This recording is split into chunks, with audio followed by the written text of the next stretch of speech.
Right. Down, please. Okay. So we're gonna go over our arm triangle and the escape again, and then we'll add something new if everybody's feeling good about this. All right. So first off, I'm starting with my cross-face underhook. First thing I'm gonna do is start to take mount because I don't really want to. It's gonna be pretty difficult to set up an arm triangle from side control. So first thing I'm gonna do, get heavy on this hip so I can maintain this chest-to-chest contact as I start to take them out. So standing, getting heavy on that hips, bring my knee to my elbow, and kind of slice through, taking my knee to the mat, and also digging this underhook even deeper as I take my knee to the mat. All right. Last thing to secure the mount, windshield wipe the foot. Now I got the mount. We also know his hand's not up here, get a little active. Right, I need to start isolating the arms more. That's totally fine. We spider walk. Remember, at an arc, not straight, but at an arc, you spider walk. And then when you feel like you kind of got some ground, but you need a little oomph, we're gonna maintain the ground we got by straightening the arm, and then we collapse back down, and then we can arc again, straighten the shoulder, straighten the arm, and then we can collapse back down. Once we get the arm isolated above the head, we're gonna reach through with our cross-face arm, cup the armpit, and now I'm going to look to drop my head, and I want my head driving into his head or into his ear and down my forehead down towards the mat. What's the key detail right here that we care about? Anybody? Your shoulder placement? Yes. My shoulder is not deep enough right now. We really want to have good shoulder position to finish this choke. So I can feel his chin on my front delt here. So I'm going to come back up or back up, and I'm going to start scooping under. Whenever I feel like I've got good shoulder position, then I'll really commit my head down to lock this in. Oh, sorry, bro. My bad, bro. Okay. So whenever I feel like I have good shoulder position, I'll go ahead and bring my head back down to lock that in. Once everything is locked in nice and tight, got the shoulder position, now I can lock my hands. Next thing I'm going to look to do, I'm gonna use up. It could be nice here. But after we've locked our hands, I'm going to maintain everything here. I'm still driving into this arm, and I'm driving my forehead down towards the mat. I'm going to start to dismount by windshield wiping this foot across and sprawling this hip back. Next thing I'm going to do is sprawl this hip down towards the mat. And then to finish, the last detail is retracting my choke elbow, curling my left elbow towards my shoulder.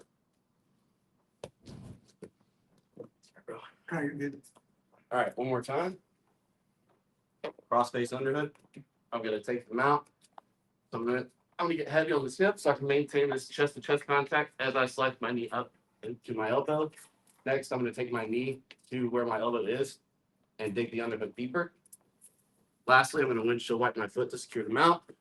If I need to continue isolating the arm in order to get it elevated above his head because it's down here or whatever, I'm going to spider walk, straighten, spider walk, straighten.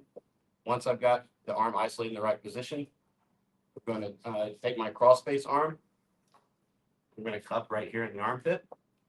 Next, I'm going to drop my head to the outside of the elbow. Now I need to make sure I have good shoulder position. Once I do, I'm going to really commit my head in and my forehead down towards the mat. Lastly, for now, once everything's nice and tight positionally, we'll lock my hands. I'm going to start to dismount, and I'm going to sprawl this hip out. I've got active toes here, and I'm cupping his hip with my shoelaces. Then I'm going to drop my hip towards the mat and still continue driving all the same. And to finish, I'm going to take my left elbow and retract towards my shoulder. And remember, it's like this. I'm just taking my elbow towards my shoulder like this, okay? Any questions on that? Can I point out one thing? The number one error people are going to take is when they drop their hip, they're going to drop too hard and compromise sweep. So be really well at grounding yourself when you do. Yes. And I think in the same vein, if you try to do it like right here, yep. I really don't have enough of a post to support any resistance. Right. So I really need to be out here. Right. Because and then also if I'm not correct and I drop my hip, now it's really hard to get left.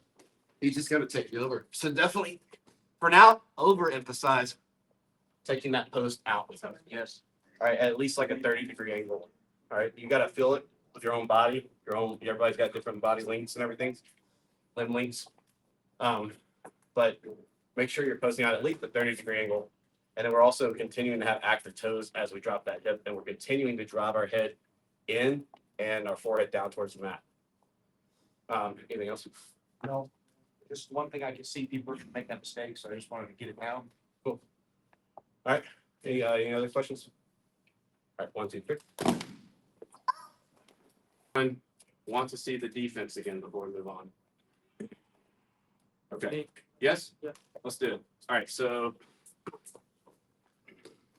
All right, so. Well, let's do the other side of here. Same thing. I'm just making sure they can see me. Okay, so right here, early stage defense. Obviously, if as he is working, setting this up this entire time from the whole flow that we were just doing, if there's a moment where I feel I can get my elbow back on the inside and bring it back to the inside position, like that's early stage defense here. There's going to be a moment, there's going to be a time where now this thing's locked in. All right, and so when I recognize this and I know now we're in late stage defense, the first thing I'm going to do, I'm going to start taking this outside elbow to my pocket, and I'm going to start driving my other elbow, my trap elbow, into it just to create a little bit of space.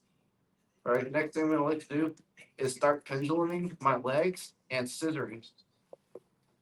Coming up, and right here, just if we pause in time, it's going to be pretty difficult for him to finish the arm triangle at this point because I've created enough separation between the arteries.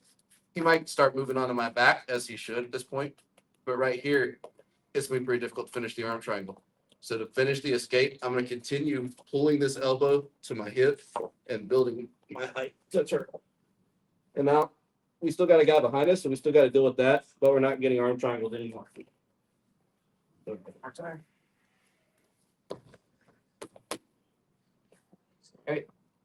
I've tried to get it in. I've tried to get it. Yeah, go ahead.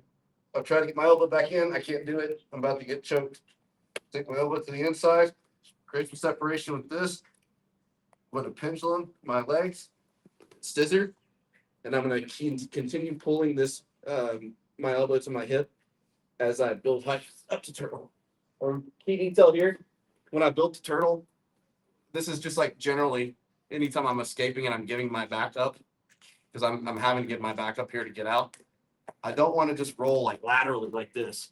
I always want to come up at this angle over this shoulder as much as I can. I want to get my hips away from this guy just to have a little bit of space to be able to, because we already know he's going to go for our back. So let's come up at an angle, start to create some hip separation so that we at least have a chance to scramble. Okay. Any questions on that? 1, 2, 3. We're going to, let's dive in a little bit to just like a little bit of theory here, a little bit of fundamental theory with just escapes in general. And let's specifically work from side. So let's see, which side? Be on this side of the table. Yeah. So when we talk about jiu-jitsu and escapes for all jiu-jitsu, some of you have heard this skill before. Some of you, this is going to be new. Jiu-jitsu is a battle for inside position, right, or leverage. It's like who can get the most leverage on the other person. That's leading to a dominant position of control and eventually a submission. Right, that's like what jiu-jitsu is. So right now, Chad has all this inside space. I have nothing between his body and my body. He's got his whole body weight plus gravity working for him, and he's in a position of control. Not much I can do to him from this position, right? But I want to start talking about, I want you thinking about, I can teach you escapes, right? And we will teach you escapes. But I always want you to be able to tie it back to these fundamentals of how do I gain inside position? How does this escape? Like step by step, how am I gaining inside position? What I mean by that is how do I work my limbs back to the inside? How do I clear this head control? How do I start regarding? See, now he has no inside position on me, right?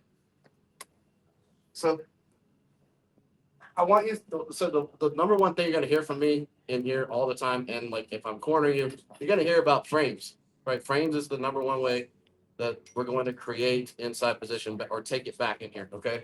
So right now I have no frames, and a frame is literally my skeletal structure, my bones. Okay, it's not my muscles. Like right here, I can say I have a frame, but it's a very weak frame because it's mostly a lot of resistance from my bicep. There's not like a bone in between Chad and myself right now, right? But if I'm able to work these inside, now I've got a much better inside position. I've got this whole bone in between me and his face here, and I'm able to reinforce it with this cross shoulder pose. Then when I work my knees inside, now I've got my elbows and my knees working for me, and now I'm able to start driving those off of his hips to create more space, start re-guarding. So I want you to be thinking, when we talk about frames, think about bones. And how do I get my bones back on the inside position, so that I can start to get out of whatever I'm in, start getting offensive. And when you're thinking offensively, how do I take away his ability to get his frames on the inside?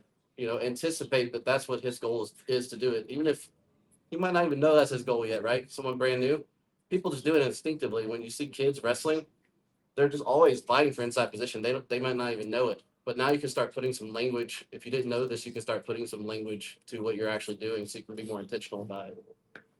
All right. So all that said, I just want to work this is actually one of my favorite side control escapes. We're going to start from absolutely no frames, and we're going to gradually get our frames back reinserted. So first thing I'm going to do is start to work on a frame between my body and his hips. So let's say let's get a little heavier on your hips, right? Let's say this is actually stuck and I can't get it in, right?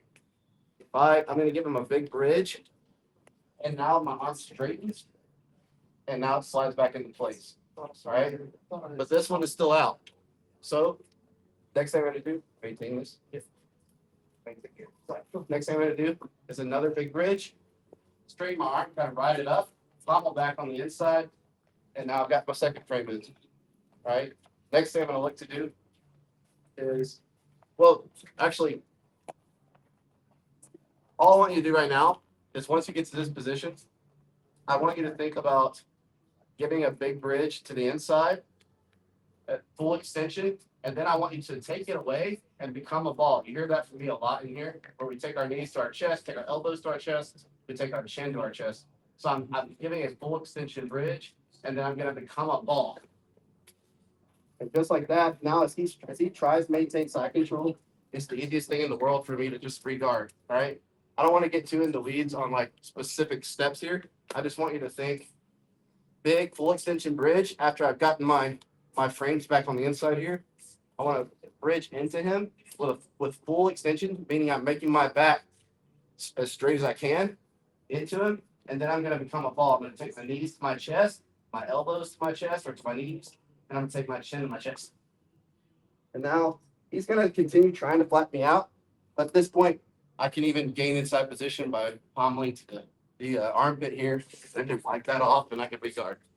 Right? Just play with this for a second. I don't want to give you any more like specific steps. I want to see get your arm frames back in, and then I want to see a strong bridge, and then become a ball, and then just play with it of like re-guarding. Does that make sense? Any questions on that? All right, 1, 2, 3.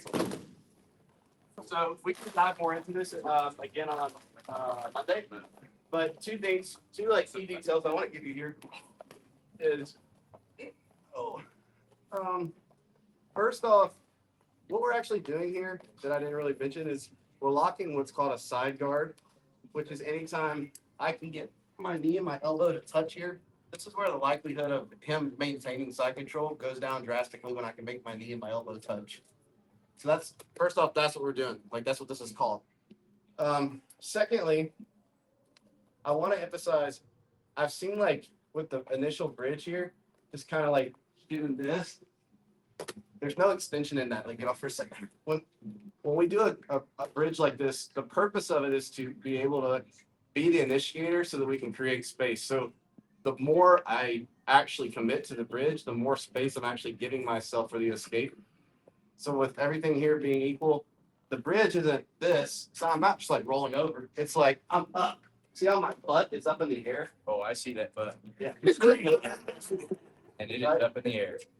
I'm bridging with my back straightened up, getting a lot of extension here, and then I'm being going into flexion. I'm becoming a ball. Okay. There it is. So like you're We need to turn the dance music back on. All right. So when I bridge, make sure you're cheating yourself, making the escape harder if you're not giving yourself full extension here. So we're going full extension and then we're taking it away. Second thing, what was the other thing? Well, that was just making your elbow and your knee touch. The guiding principle of making your elbow and your knee touch, like that's like a staple of getting out of side control for me at least. That's called a side guard. I'll give you one more thing too, real quick. So when let's say we actually work back to the inside position, so I give him a big bridge. I've become a ball, I'm making my knee and my elbow touch. If his, go ahead and lock your hands. If he's really persistent about this, there's only a few reactions we're going to get out of it, right? But sometimes they're going to be really persistent about keeping their hands locked and trying to flatten you back out. What I want to do, if I had this inside frame, the whole purpose of the knee frame is to be able to frame on his hips, and I can create distance. If that's not enough to break his grip, I can also pommel this hand to the inside, kind of gable grip my hands together, and as I'm driving his hips away with my knee, I can flare my elbows and almost arch my back like a cat if I had to. Like, he's got a super long, strong grip. And now we can go into our clamp guard and all that good stuff. Any questions on that? We'll go into this some more on Monday. Any other questions?